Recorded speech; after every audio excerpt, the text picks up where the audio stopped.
tarde a todos. Eu inicialmente agradeço o convite que me foi feito pela Cornélia e pela Ana Luísa. Convite, diferentemente do que ocorreu com o professor Rubem Olive, em que ele foi intimado a dar as suas palestras e conferências, e eu fui gentilmente convidado, insistentemente, mas com muita gentileza por parte de Chica e de Ana, e já há algum tempo elas vêm reconhecendo, e eu fico agradecido porque elas não só reconheceram o trabalho, como divulgaram e fizeram esse vídeo, me levaram a alguns lugares, enfim, ampliaram, digamos, essa possibilidade. Agora eu vejo aqui, digamos, essa plateia tão interessada, a possibilidade de discutir a respeito e ver o alcance que tem a antropologia urbana.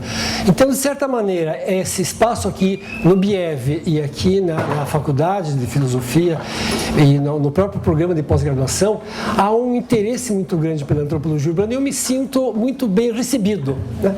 Então, eu agradeço esse acolhimento e espero corresponder com isso, digamos, mostrando um pouco do trabalho que é feito e das possibilidades que se abrem para antropologia urbana a partir do trabalho que eu desenvolvo na Universidade de São Paulo. Vocês vão ter que aguentar um pouco mais São Paulo, já é a terceira vez, mas eu juro que dessa vez não vai ser sobre a chave da violência, vai ser sobre outra chave, mostrando que essa cidade cosmopolita e outras cidades podem ser lidas a partir de vários recortes.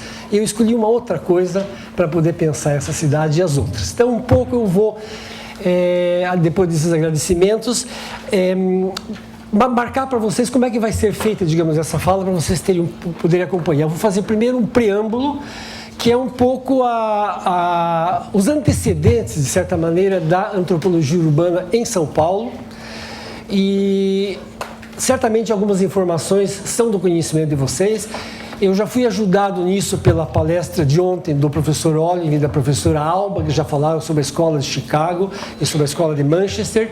Me economizam tempo, não tendo eu que falar sobre isso, recorrendo a essas escolas como estando na gênese, digamos, da formação, da prática da antropologia urbana em São Paulo e no Brasil. Então, primeiro eu vou fazer esse recorte com os antecedentes, fazendo uma referência a essa gênese desse campo. Em seguida, eu faço uma referência, digamos, ao surgimento, à gênese do campo, já fazendo uma referência explícita à professora que me foi orientadora, a professora Ruth Cardoso e a professora Eunice Duran, que temos a honra de ter aqui, eu principalmente nessa mesa, né, que foram, digamos, as que consolidaram um campo importante da antropologia urbana e que vem rendendo frutos até hoje, isso que é importante. Em seguida, nessa trajetória, eu passo então a focalizar uma linha que foi descoberta a partir dela. Vocês viram no vídeo de ontem a Teresa Caldeira, que puxou uma das linhas, ela fez uma trajetória a partir desse núcleo inicial, eu puxei outra. A professora Alba puxou outra também, foi orientando a professora Eunice Duran.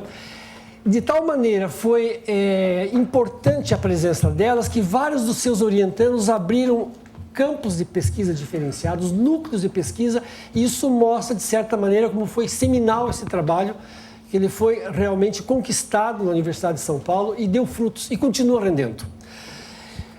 Ao explicitar um pouco para vocês essa minha trajetória, eu termino com uma perspectiva nova na antropologia, para mim, na verdade. Estou abrindo um campo novo dentro da antropologia, saindo da escala de uma mega cidade como São Paulo e tentando trabalhar agora com aquelas categorias numa escala mais reduzida, com outras características, que são as cidades da Amazônia. Então, rende, né? O trabalho etnográfico e o trabalho da reflexão da antropologia sobre a cidade, se bem conduzido, na verdade, se a gente pega bem o filão, ele rende, ele tem um rendimento a longo prazo. Eu costumo dizer para os alunos que é como se a gente, ao fazer etnografia, puxasse um fio de seda. Não pode se puxar muito rapidamente porque ele se rompe. Se não puxar com uma certa delicadeza, ele fica frouxo. Então, há a possibilidade de, ao longo do tempo, a etnografia render muitos frutos, né? O que é interessante para pensar, porque às vezes, fora da antropologia e da antropologia urbana, se identifica muito o nosso trabalho com estudo de caso. Um estudo de caso aqui, outro acolá, outro mais adiante. E, na verdade, essa minha perspectiva que eu queria passar para vocês é a continuidade. o rendimento, a maneira como uma reflexão vai levando a outra, apesar dos recortes empíricos serem diferentes. É uma espécie de aposta numa reflexão que tem a ver com um background teórico, mas também com uma aposta na etnografia, que é um pouco o que eu queria fazer. Então esse é um pouco o quadro do que eu pretendo desenvolver hoje para vocês aqui, num período curto, na verdade é 1 hora de exposição, eu tentei costurar de tal maneira que eu passasse essa perspectiva. E o que me motiva a começar a falar sobre isso é um certo incômodo que eu sentia no começo da pesquisa com a antropologia urbana, que era a sensação de que o nosso campo de pesquisa era uma espécie de ramo tardio da antropologia. A antropologia mesmo, aquela clássica, era feita com populações de pequena escala, mas não a cidade. A antropologia urbana parecia algo tardio, posterior, que foi feito a reboque ou então a partir de algumas reflexões. E essa constatação, não era bem uma constatação, mas essa ideia que você tinha da antropologia me incomodava na medida em que me parecia que a reflexão sobre a cidade era tão digna e tão importante como qualquer outro campo da própria antropologia clássica que você fazia. E rapidamente, em termos cronológicos, era muito fácil desmontar essa ideia do senso comum, porque basta observar um autor que o Rubin citou na fala de ontem, que é o Park, né? E que está num texto muito conhecido de vocês, certamente na coletânea feita pelo Otávio Velho, né? Que é aquele texto sobre vários autores de antropologia urbana, onde há um epígrafe interessante de Park, que é de 1925, né? E, na verdade, a primeira versão é de 1905, na verdade. Se a gente comparar isso com a edição dos Argonautas do Pacífico Ocidental, nós estamos na mesma década, né? Mas a antropologia urbana tem como uma referência importante, que é a Escola de Chicago, na mesma época em que Bronisław Malilowski, o fundador, digamos, de uma certa linha da antropologia em qual nós o reconhecemos como antropologia experimental, com campo, com observação participante, é da mesma época. Isso sem falar de, posteriormente, na escola de Manchester. Portanto, nós temos uma longevidade e uma antecedência tanto quanto qualquer outro ramo da antropologia. Em termos cronológicos, é fácil desmontar esse preconceito. Em termos, digamos, da importância e da relevância, só as nossas pesquisas podem dizer. A relevância e a importância da qualidade da pesquisa em antropologia urbana, que elas se colocam no campo como um interlocutor interessante, é o resultado, digamos, da quantidade de pesquisa que nós vimos fazendo e vocês fazem, mostrando, digamos, uma quantidade imensa e uma qualidade que permite pensar esse agrupamento urbano que é a cidade. Portanto, aquela imagem inicial de que é um ramo tardio, ela se desfaz em função, digamos, da própria cotejando aquilo que você fez cronologicamente com a ideia do trabalho feito pela antropologia. Essa epígrafe do Robert Park fala dizendo aquilo que o Boas fazia, o cuidado que ele tinha na pesquisa quando eu trabalhava com os índios do Noroeste, na Colômbia Britânica, pode com mais razão ainda ser aplicado quando se estuda, por exemplo, em Chicago. Então ele reivindica o método etnográfico, na delicadeza e na profundidade que ele tem para o estudo das sociedades urbanas. E esse texto é uma espécie de abre, na verdade, a minha tese, mostrando que é possível, então, da mesma forma como a etnografia rende nesse campo tradicional da antropologia, ela rende, feitas as devidos ajustes, porque sempre são feitos, tendo como recorte o espaço urbano. Nos antecedentes, então, para poder dizer como é que isso se recorta na nossa pesquisa, rapidamente, há duas escolas, e uma delas em São Paulo é do conhecimento de vocês, a Escola Livre de Sociologia e Política, que é quase coetânea, na verdade, com as pesquisas feitas em Chicago. Em 1933, né, na cidade de São Paulo, depois da derrota, né, a Revolução Constitucionalista, digamos que a elite paulistana resolve investir e produzir seus quadros para uma modernidade que se coloca para a cidade de São Paulo. E uma das iniciativas foi a fundação da Escola Livre de Sociologia e Política, fundada por Roberto Simonsen, que era um historiador e também um economista. A ideia de que essa sociedade precisa de quadros de acordo agora com a aventura que ela entra em termos de uma perspectiva de modernidade. Essa escola, evidentemente, vai buscar os seus professores fora, vai buscar nos Estados Unidos, em Colômbia e depois, posteriormente, com mais força na escola de Chicago, e ela vai se desenvolver rapidamente, vai ter o seu apogeu nos anos 40 com Donald Pearson, que vocês também conhecem. Só para terem uma ideia, digamos, da importância que teve essa escola, não apenas para São Paulo, mas para as ciências sociais no Brasil, alguns nomes que passaram por lá, por exemplo, Darcy Ribeiro, Sérgio Buarque de Holanda, Gioconda Mussolini, David Maybury Lewis, Horaci Nogueira, Carmen Junqueira, João Batista Pereira, Josildete Gomes Consorte, Beatriz Muniz de Souza e Florestan Fernandes. Então, essa escola, na verdade, ela dá o fundamento para uma geração toda que vai pensar o Brasil em diferentes campos. Então, ela tem um papel fundamental, não apenas para São Paulo, mas ela pensa em ciências sociais de uma maneira muito ampla e na década de 30. Então, ela realmente inaugura um tipo de fazer antropologia e ficou marcada por uma escolha teórica e metodológica que ficou plasmada nos chamados estudos de comunidade. Né? Esses estudos de comunidade que vão ser objeto de uma polêmica muito grande quando, na verdade, a escola de sociologia política vai perdendo a sua hegemonia em função de uma outra que surge nos anos 30 também, que é a Universidade de São Paulo e a Faculdade de Filosofia, com uma outra missão, a missão francesa. Já não é mais a influência culturalista norte-americana, mas é Lévi-Strauss, Pierre Raymond Bake, Brodel, Bastide, é a outra leitura que vem com a escola sociológica francesa, fundamentada, de certa maneira, uma outra linha. E aí essas duas escolas de ciências sociais, elas entram em contato e há um trânsito interessante entre elas, tanto em termos de metodologia, como em termos de orientação. Florestan Fernandes, você sabe muito bem, faz a sua pós-graduação com populações indígenas, na história, na verdade. Mas a função social da guerra e muitos outros professores que trabalham com etnologia são orientandos de professores que trabalham com questões urbanas e vice-versa. Há uma espécie de indiferenciação metodológica, temática e teórica nessas duas escolas num determinado período de tempo, quando, de repente, então, há uma diferenciação entre elas e as vocações se diferenciam.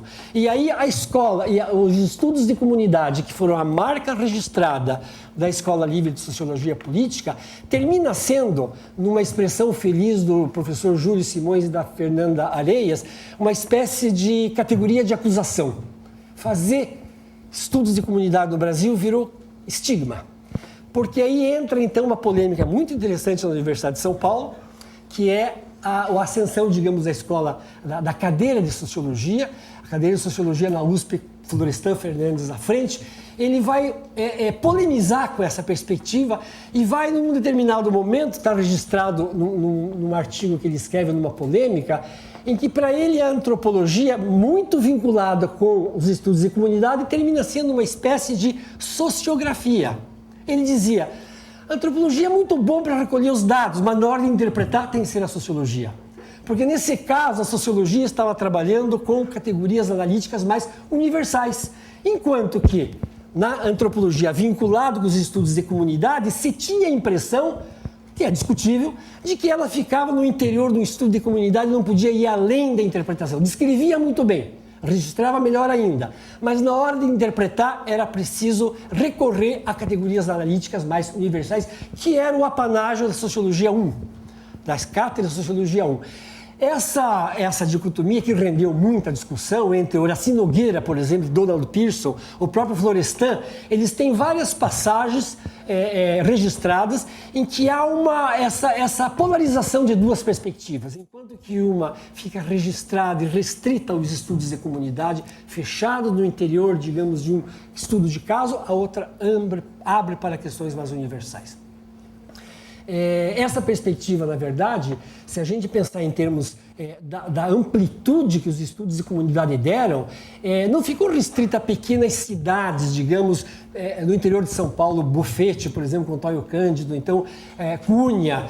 Houve um projeto muito amplo de estudos de comunidade, de que participou, por exemplo, a professora Josildete Consorte da PUC de São Paulo. Eu convido vocês a lerem um depoimento muito interessante dela e do professor João Batista, que nós colhemos na revista chamada Ponto Urbe, que é a revista que o Núcleo de Antropologia Urbana que eu coordeno edita. No número anterior, número 6, nós temos um longo depoimento da professora Josildete mostrando a amplitude desses estudos de comunidade, ela que começou a sua pós-graduação em Colômbia, e segundo ela tem um bilhetinho escrito pelo Redfield. Quando ela era bem velhinho, ela consegue ter ainda um contato com o Redfield, com o famoso estudo que o professor colocou ontem, enfim, aquele espectro, né, do rural urbano. Então, a professora Josildete mostra, e a própria professora Eunice, no texto último que ela escreveu, mostra que a quantidade de estudos produzidos pelos estudos de comunidade ampliaram o conhecimento do Brasil tradicional. Então, não era simplesmente o fechamento no interior de uma fronteira muito restrita. Era possível fazer uma boa antropologia e essa antropologia podia render, na verdade. Mas esse tempo todo dessa discussão ficou, na verdade, na escolha até de certos marcos teóricos de referência, né? E aqui eu entro, então, no segundo momento. Esses são, de certa maneira, de uma maneira muito rápida, os antecedentes. Isso é do conhecimento de vocês, não haveria muita necessidade de buscar, mas eu queria mostrar a especificidade da relação dessas duas escolas, da escola de Sociologia e Política, que vai até os anos 50, digamos, a sua influência, quando ela é, de certa maneira, obnubilada pela posição que a USP começa a desenvolver como uma escola que oferece agora titulação de pós-graduação em antropologia, em sociologia e em ciência política. Então, na verdade, há um momento de troca, um momento de indiferenciação e um momento de ruptura em que cada uma delas segue a sua vocação e realmente a hegemonia passa a ser, em termos de formação de quadros, para a Faculdade de Filosofia na Universidade de São Paulo. E é nesse momento, então, que nós podemos pensar a gênese do campo da antropologia urbana. E eu vou pedir licença para falar da Eunice, na presença dela. Se eu cometer algum engano, certamente ela vai me corrigir depois, mas na verdade a presença de Ruth e Eunice foi fundamental na gênese de um campo novo na antropologia no Brasil. No Brasil eu digo porque na verdade elas formaram as primeiras gerações. Esse encontro aqui feito pela Cornélia e pela Ana está trazendo os alunos dela. Eu fui aluno da professora Ruth Cardoso, a Alba Zaluar, da professora Eunice, Antônio Arantes foi também aluno e também o Gilberto Velho foi orientando da professora Ruth Cardoso. Então é como se tivéssemos aqui, na verdade, a presença física de algumas pessoas que abriram, de repente, essas trajetórias. Mas tudo começa nos anos 50, quando Ruth e Eunice entram na Faculdade de Filosofia. A professora Ruth entrou em 49, a professora Eunice entrou em 50. Elas entram na Faculdade de Filosofia, fazendo ciências sociais, e encontram uma figura que já estava lá, importante, que era assistente do professor Egon Saden, que era Gioconda Mussolini, que também é uma figura fundamental na resolução desse conflito que existia entre uma antropologia descritiva e presa aos estudos de comunidade e uma outra que se abria não mais à questão da assimilação e da aculturação, mas do conflito. Então, a influência do Florestan Fernandes sobre Gioconda Mussolini, uma figura carismática e uma figura inquieta, na verdade, em termos da sua formação antropológica de ciências sociais. Ela, tão exigente consigo mesma, que nunca terminou seu doutorado.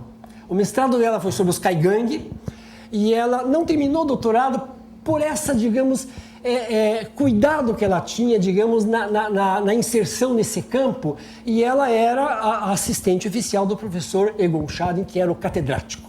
O professor Egon Schaden, catedrático de antropologia, na verdade a perspectiva dele era etnologia indígena. E Ruth e Eunice vão fazer, digamos, o seu estudo de pós-graduação. Na verdade, como disse a própria Ruth no depoimento dela, elas não tinham condições de escolher como hoje nós escolhemos, os alunos nossos colocam seus interesses. Na verdade, o catedrático era um senhor feudal, era ele que decidia. Vai estudar tal ou qual coisa, queira ou não queira. Eunice vai estudar o que seguia para a antropologia urbana, antropologia que se abria sobre a sociedade nesse tempo, os imigrantes. Ruth Cardoso vai trabalhar os japoneses, migrantes japoneses, e Eunice vai trabalhar migração italiana.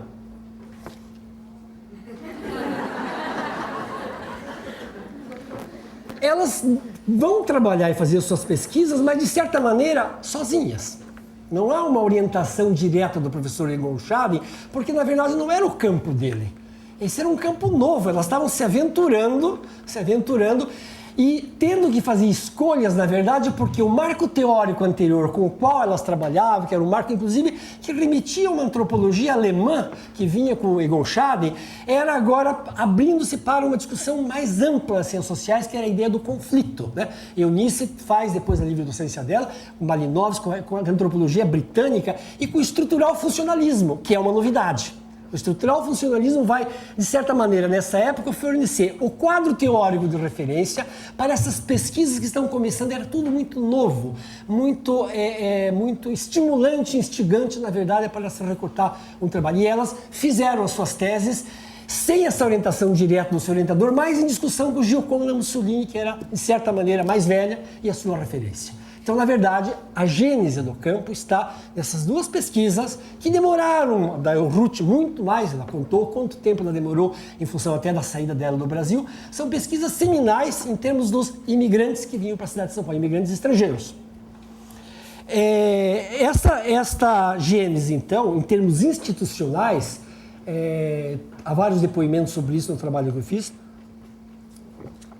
A dificuldade de Ruth e Eunice lidarem em termos institucionais e teóricos e metodológicos com a sua orientação dentro da cátedra de antropologia fez com que, em um determinado momento, elas saíram, né?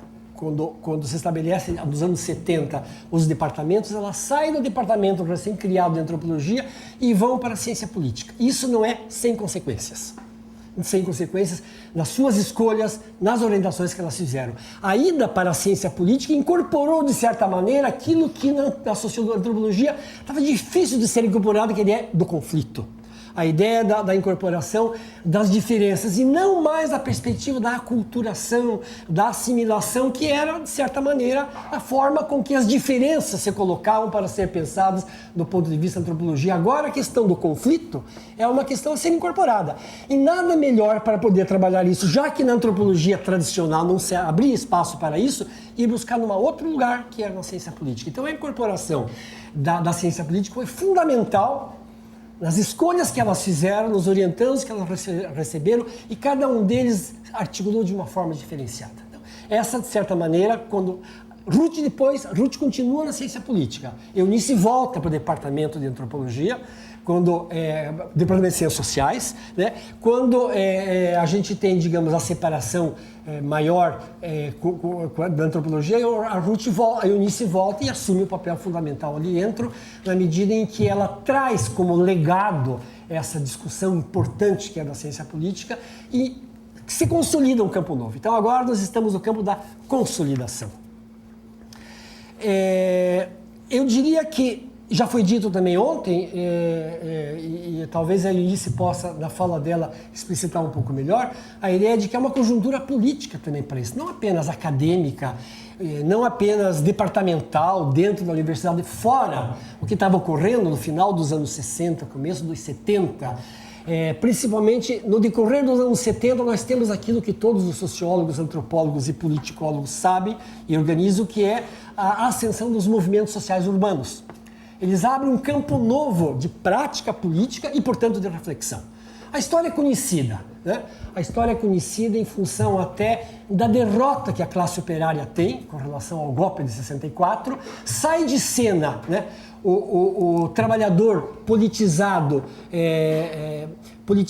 num partido político, numa perspectiva de classe do proletariado contra a burguesia, há uma derrota dessa perspectiva, numa visão que na sociologia e na ciência política se trabalhava com conflito de classe, um marco teórico marxista, e de repente sai de cena aquele operário padrão do ABC paulista com capacete e volta o morador. Agora nós temos um morador de certa maneira disseminado na periferia de São Paulo.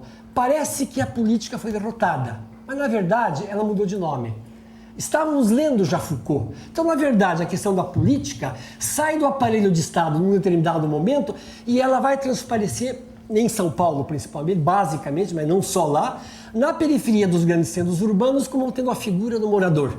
Então, é a cidade que começa a aparecer agora, não mais a fábrica como lugar, digamos, da consciência de classe. Agora, é possível fazer política num outro espaço. A periferia começa, então, a aparecer como um locus privilegiado de uma prática política. E são as mulheres que são as primeiras agentes dessa prática com os seus abaixo-assinados contra a carestia, por creche, por moradia. E quando os maridos ainda estavam na fábrica fazendo política, elas estavam no cotidiano.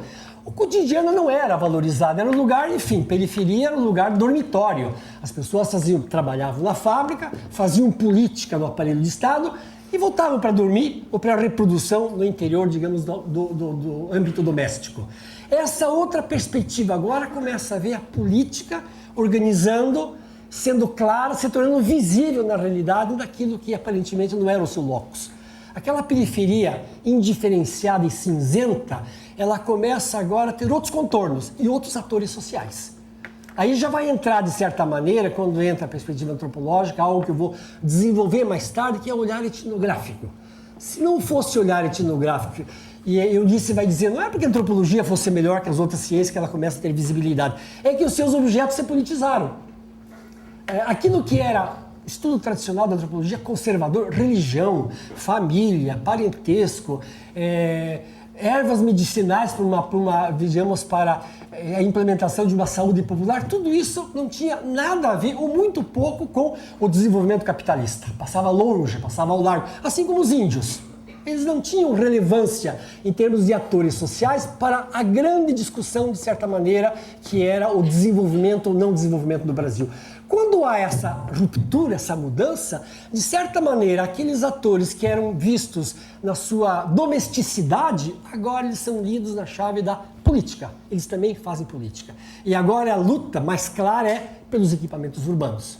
Ou, para usar um termo do Lefebvre, o direito à cidade. Ela aparece agora como sendo um locus de movimentos sociais e como um direito que as pessoas têm para além, de certa maneira, dos grandes ideais de classe social, por exemplo, da Revolução. A política muda, ela sempre está permeando, mas ela é lida agora nessa chave. E para quem que se recorre para entender quem são esses moradores? Para a antropologia. Ela que está acostumada, apesar de não ter sido valorizada, com festas, com a vida doméstica, a família operária, que foi a pesquisa que a Eunice fez, a religião, a construção da casa, a chegada dos migrantes e o puxadinho feito na casa para receber mais um primo que chega, essa efervescência toda da periferia, ela começa a ser lida e ser utilizada como uma via de acesso para o entendimento de um modo de vida. É preciso conhecer quem é o morador. Já não basta classificá-lo entre os moradores da cidade, burguesia e proletariado. Quem que é esse proletariado? O que ele vive? O que ele acredita? O que ele come? Como é que ele se diverte? Como é que ele estabelece as relações afetivas? Tudo isso começa a fazer sentido. E começa a fazer sentido do ponto de vista político, como ator social, e, portanto, do ponto de vista da reflexão das ciências sociais. E ninguém mais preparado do que isso, do que os antropólogos, pela sua formação. Não porque eles já tivessem feito isso.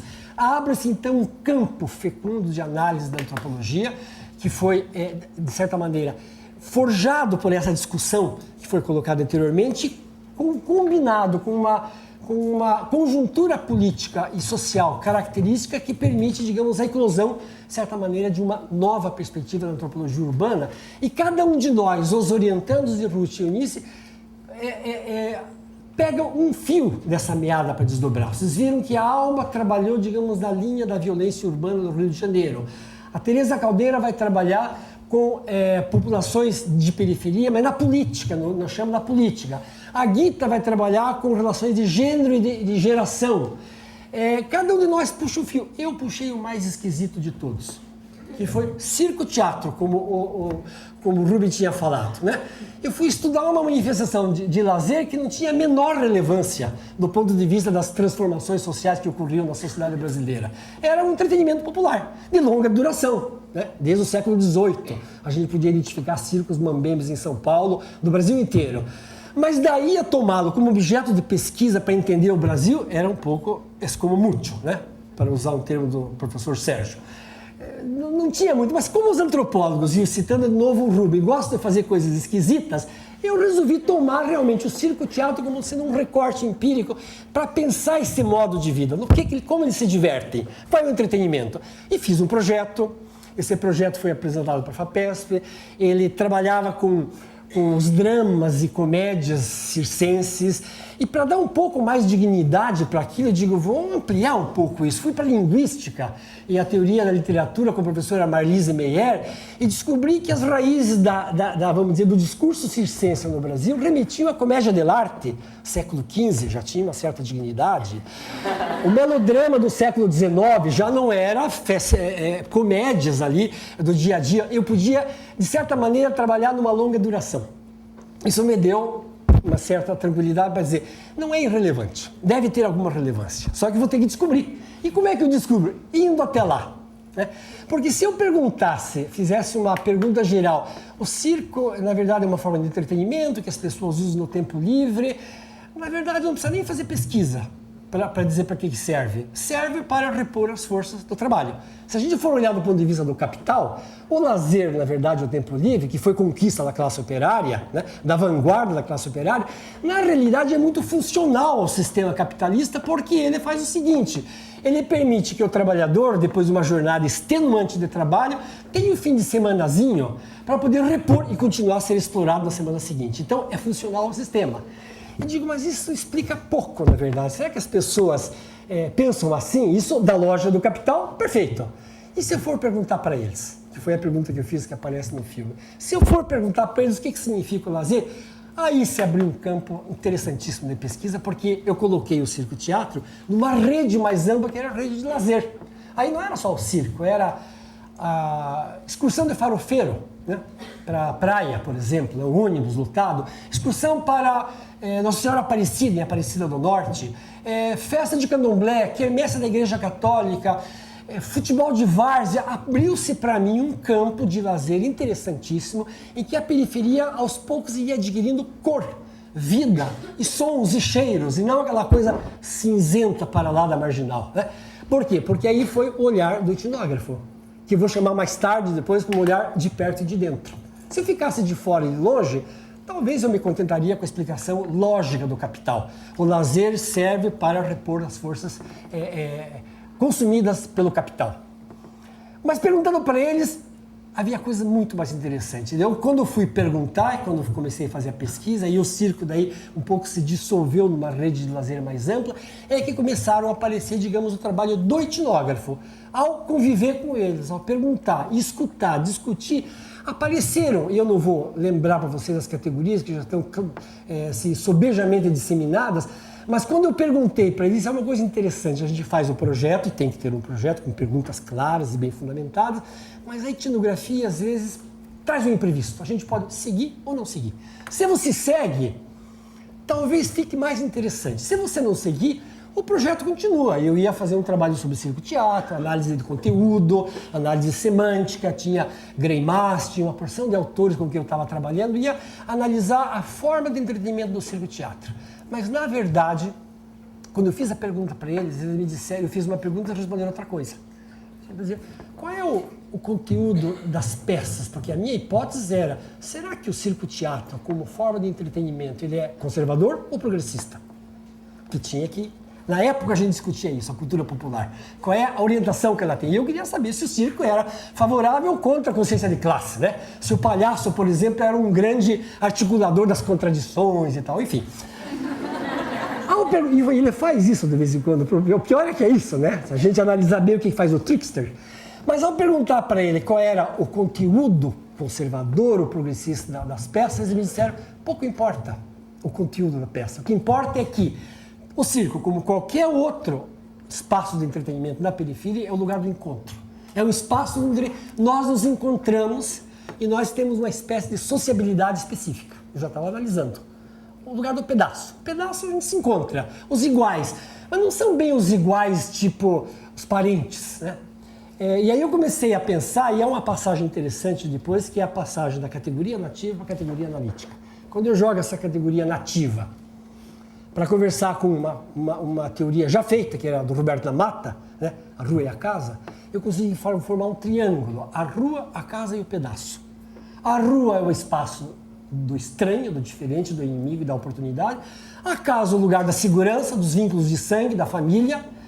E o pedaço é uma coisa intermediária. Ele articula, de certa maneira, conhecimento, mas ele não é da família. Quando a gente faz uma festa na casa, você não convida só o parente pode entrar direto na casa. Às vezes é um perigo isso, mas o parente tem direito a entrar. Ele entra na casa porque ele faz parte dos vínculos de consanguinidade e de afinidade. O estranho nunca entra, a não ser pela violência. Ou é o bandido ou é a polícia. Essa é a prática na periferia. O chegado, que é o personagem do pedaço, ele pode entrar na casa convidado no dia da festa. Tem um aniversário, tem um batizado, tem um casamento, se convidam os chegados. Então, ao mesmo tempo, traz o mundo da rua para dentro da casa.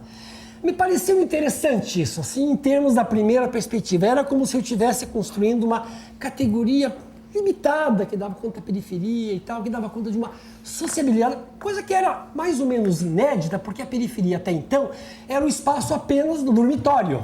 E agora eu tinha relações, trocas, conflitos e tal, e uma categoria para identificar onde isso ocorria.